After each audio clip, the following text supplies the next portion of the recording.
இயலாதென்றா சொல்லுங்கடா. ராமநாதன் அர்ச்சுனா வடக்கு மாகாண சபையில நான் செய்து காட்டுறேன். வடக்கு மாகாண சபையை இந்த செம்மறியலுக்கு இதை தவிர வேற எனக்கு வார்த்தைகள் இல்லை.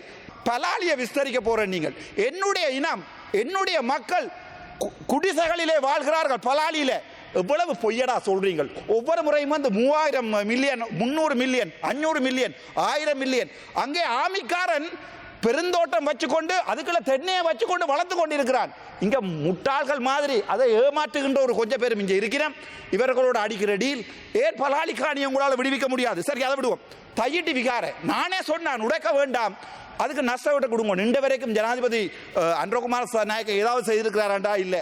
பார் பர்மிட் நான் கதைக்கவே விருப்பம் இல்லை. கிளிநொச்சியில் முழு இடங்களுமே பார் பர்மிட் இருக்கிறது. இன்று கூட அந்த பேரை, அதாவது பார் பர்மிட் வேண்டி கொடுத்தவருடைய பேரை சொல்வதற்கு வெட்கப்படுகிறது. நலிந்த ஜேதிச மந்திரித்துவமா அதை வெட்கப்படுகிறார். முடிந்தால் பேரை சொல்லுங்க. அலார் பார் பர்மிட். இலங்கையிலே அதிகுறைந்த வருமானம் உள்ள மாவட்டம் கிளிநொச்சி. ஆனால் இது நடக்கிறது. அங்கே கொண்டே 500 பாரை அடுக்கி இருக்கிறார்கள் ஏனைன் ரோட்டில். உங்களுக்கு ஒரு முதுகெலும்பு இருந்தால் ரணிலுடைய ஆட்சி காலத்தில் அந்த பார் பர்மிட்டை கொடுத்த வேண்டிய தயவு செய்து சொல்ல முடியுமாங்களா? உங்களுக்கு அரசியல் நாளைக்கு உங்களோட மீட்டிங், தமிழரசு கட்சி நாளைக்கு உங்களோட மீட்டிங்.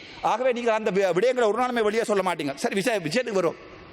சுதேச வைத்தியத்துறை 2000 இப்போதுதான் அவர்களுடன் கேட்டு கதைக்கேன். சுதேச வைத்தியத்துறை, யுனானி சித்த வைத்தியத்துறை மாணவர்கள் இப்போது ஒரு ஆசிரியராக கூட வேலை செய்ய முடியாமல் அவர்கள் வாழ்ந்து கொண்டிருக்கிறார்கள். 2009 பாஸ் அவுட் பண்ணவர்களுக்கு இன்று வரைக்கும் வேலை இல்லை. 2016 தான் கடைசியாக இன்டர்ன் கொடுத்திருக்கிறீர்கள். உங்களால் ஏலாதென்றா சொல்லுங்கடா. ராமநாதன் அர்ச்சுனா வடக்கு மாகாண சபையில நான் செய்து காட்டுறேன். வடக்கு மாகாண சபையை. ஆனால் ஒன்று மட்டும் சொல்லுறேன், சிங்கள இனத்தை நம்பி வாழ்வதற்கு நாங்கள் தயாராகவில்லை. ஏனென்றால் நீங்கள் பிச்சையை போடுவீங்க, அதுக்கப்புறம் அந்த பிச்சையை பாவிக்க மாட்டீங்க, அதுக்கு கொஞ்சம் கரடி குட்டி அனுப்புவீங்க யாழ்ப்பாணத்துக்கு. அந்த கரடிகளுக்கு இப்போ இருந்து காசு வருதுன்னு தெரியாது, எங்கே காசு போட்டு தெரியாது. இப்போ பின்னுக்கு கழித்து போட ஒரு பாராளுமன்ற உறுப்பினர் சொன்னார், ஏன் டாக்டர் எதிராக வாக்களித்து நிற்கிறேன். நான் சொன்னேன் போன முறை அனுப்பின காசு 5% கூட பாவிக்கவில்லை என்று. அதுக்கு அவர் சொன்ன பதில் என்னண்டா, அப்போ இந்த வருஷம் பாவிக்கணும்.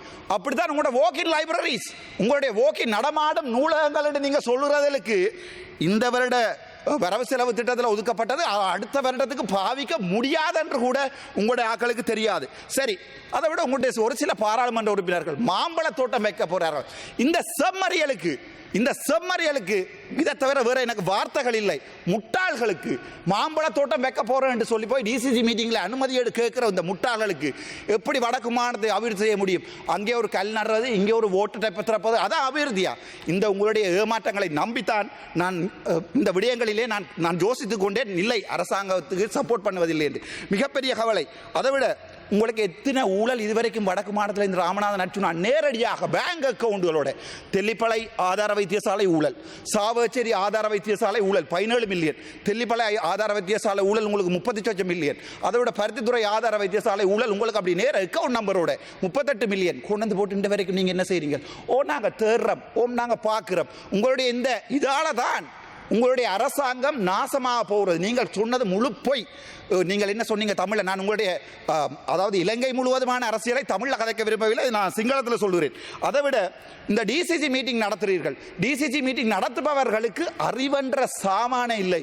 ஆனால் நடக்கும் லைப்ரரிகள், அதாவது எங்களுடைய 159 பாராளுமன்ற உறுப்பினர்களும் நடக்கும் லைப்ரரி என்று சொல்லுகிறார்கள். ஆனால் அந்த டிசிசி மீட்டிங் நடத்துகின்ற லைப்ரரிக்கு தெரியாது எவ்வாறு ஒரு டிசிசி மீட்டிங்கை நடத்துவது என்பது.